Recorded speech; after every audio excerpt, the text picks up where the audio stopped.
cara mudah dapat untung dalam pelaburan emas. Pesan mentor saya, pelaburan emas tiada magic.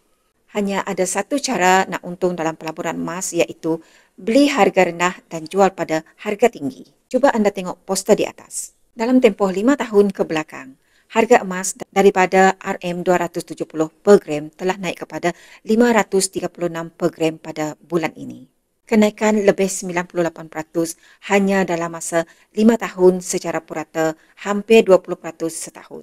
Kesimpulannya, penyimpan emas hanya perlu beli emas dan simpan untuk tempoh minimum 2 hingga 3 tahun untuk dapatkan keuntungan.